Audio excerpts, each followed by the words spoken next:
Welcome to the Founding Files where English becomes exciting. Today we start the thrilling journey of one of history's most controversial figures, Adolf Hitler. Love him or hate him, his story is filled with dreams, failures, ambition, and power. From a small boy with big dreams to a man who changed the world forever. This is the story of Adolf Hitler like you have never heard before. Are you ready? In a small town called Brennau, in Austria, grab your headphones, sit back, and let's dive into this incredible tale that will improve your English and keep you hooked till the end. It all started on April 20, 1889, in a small town called Brennanu in Austria. A baby boy was born to Alois and Clara Hitler. They named him Adolf as a child. Adolf was not special. He loved playing outside, drawing pictures, and imagining a big figure. But life was not perfect. His father Alois was very strict. Alois wanted Adolf to study hard and get a government job just like him. But Adolf had a different dream. I want to be an artist, he would tell his mother, Clara. His mother loved him deeply and supported his dream. But she could not change Alois's mind. Adolf's childhood was full of fights with his father. His father would shout, "Art is not a real job," and Adolf would stay quiet, hiding these tears. When his father died suddenly, some people thought Adolf would feel free. But losing his father left a hole in his heart. He was once a good student, but now he did not care. Teachers would say Adolf is smart, but he is lazy. All he wanted to do was draw. After finishing school, Adolf packed his bag and moved to Vienna, the capital of Austria. He was so excited. He was once a good student, but no, he did not care. Teachers would say, Adolf is smart, but he's lazy. All he wanted to do was draw. After finishing school, Adolf packaged his bag and moved to Vienna, the capital of Austria. Vienna is the city of art. I will become a famous painter here, he thought. He applied to the Academy of Fine Arts, a big art school. But when the results came, his heart broke. He did not get in. The school told him, "Your work is not good enough." Adolf felt humiliated. "I will try again," he said. But the next year, the school rejected him again. He was devastated. Without school or a job, and life became hard. He lived in tiny, dirty rooms and sometimes slept on the streets. Why is life so unfair? He often thought.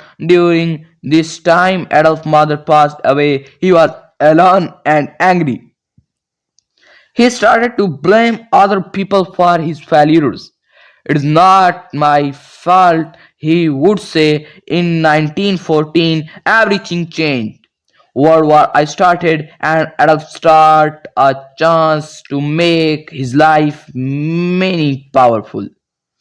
He joined the German army. He loved being a soldier. Finally, I am part of something big. He thought. Adolf was brave in the war. But in 1918, Germany lost the war. He carried messages across dangerous battlefields and received two medals for his courage. Adolf was furious. "Our leaders betrayed us," he shouted. He felt Germany needed someone strong to bring it back to power. After the war, Adolf returned to Germany. The country was in chaos. People were poor and hungry. Many were angry about the war's end. Adolf saw this as his opportunity. He joined a small political group called the German Workers' Party. Adolf was a powerful speaker. When he spoke, people listened. His words were full of anger, passion, and promises. Germany will rise again. He would say slowly. More and more people started following him. Adolf changed the name of the group to the National Socialist German Workers' Party, also known as the Nazi Party. He designed their symbol, a red flag with a black swastika. This is become still will become the most powerful symbol in the world. The declared his speeches became famous. Thousands of people came to hear him. They believed in his dream of a strong Germany, but Adolf's ideas were dangerous. He blamed certain groups of people for Germany's problems and wanted to make Germany only for Germans. After World War I, Germany was in big trouble. People had no jobs, food was expensive, and many families were hungry. The country had to pay a lot of money to other nations because they lost the war. Germans were angry and sad. Adolf Hitler saw this pain. He told the people that, but Adolf Hitler was not done yet. He believed he had a purpose. His voice grew louder. His followers grew stronger. People were desperate for change, and Hitler promised them hope. He told them, I will bring back your pride. In 1923, he tried to take over the government in a failed event known as the Beer Hall Putsch. He was arrested and sent to prison. Most people would give up, but not Adolf. In prison, he began to write a book. The book was called Mein Kampf. Mein Kampf. Mein Kampf mean by struggle. In it, he shared his extreme ideas and future plans for Germany. The book became popular. When he left prison, Adolf returned with a new strategy. This time, he would not fight with guns. He would use word, speeches, and political. Slowly, he gained more power. The economy was still weak. People had lost trust in the government. They wanted someone strong. Hitler looked like that someone. In 1933, he became Chancellor of Germany. It was official. Adolf Hitler was now in charge. He promised to fix the economy, build roads, create jobs, and make Germany powerful again. People cheered, crowds filled the streets, but behind the scenes, dark plans were forming. He began to control the media, silence his enemies, and pass strict laws. He built a secret police force to screw anyone who spoke against him. The world was watching, but no one stopped him. Soon Hitler became more than a leader, he became a dictator, a man who could not be questioned. He taught young children to follow his ideas. He wanted to create a new generation of loyal Germans, but his vision came with hatred. He targeted Jews and blamed them for Germany's problems. He passed laws to separate Jews from society. Shops were destroyed, people were attacked, and fear began to grow. This was only the beginning. The world had no idea what was next coming. As Hitler's power grew, so did his hatred. In 1939, he invaded Poland. It was the spark that started World War II. The world was shocked. Countries like Britain and France declared war on Germany. But Hitler had planned this for years. He had built a strong army, powerful tanks, and fast plans. He moved quickly and took over countries one by one. Poland, France, Norway, Belgium. His army crushed them all. People lived in fear. Sirens screamed in the night. Bombs fell from the sky. Hitler's dream of a German empire was becoming real. But at terrible cost, back in Germany, things were worse for the Jews. They were taken from their homes, forced to wear yellow stars, and sent to places called concentration camps.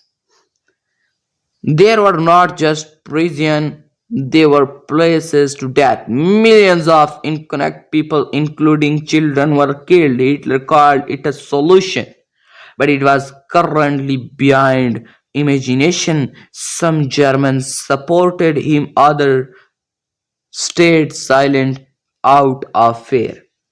The world began to realize how dangerous Hitler truly was, but even then, he showed no mercy. He made deals with Italy and Japan to spread the war further. He sent his army to Russia, hoping to defeat it quickly, but the cold winter and brave Russian soldiers pushed him back. Slowly, Hitler's luck began to fade. His enemies grew stronger. The US joined the war in 1941 after Japan attacked Pearl Harbor. Now the world was united against him. Hitler refused to give up. He kept fighting. He gave angry speeches blaming everyone but himself, but inside he was lost in control. His once powerful army was shrinking. Cities in Germany were being bombed. People were starving. The war was turning against him, yet he still believed in his vision.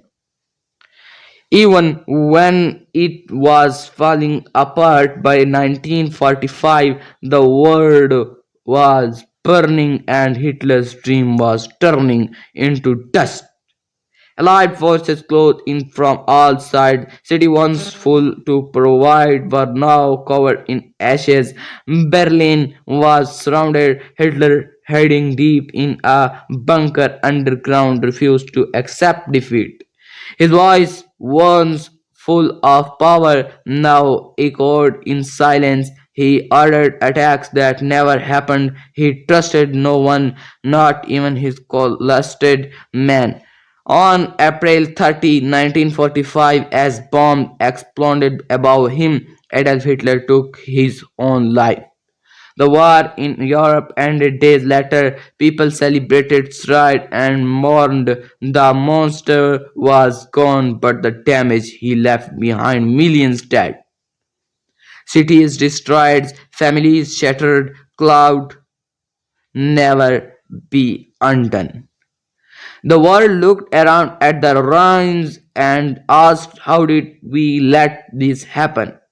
The answer was painful. It happened because people were afraid to speak up, because they believed lies, because they wanted easy answers, because hatred was louder than truth.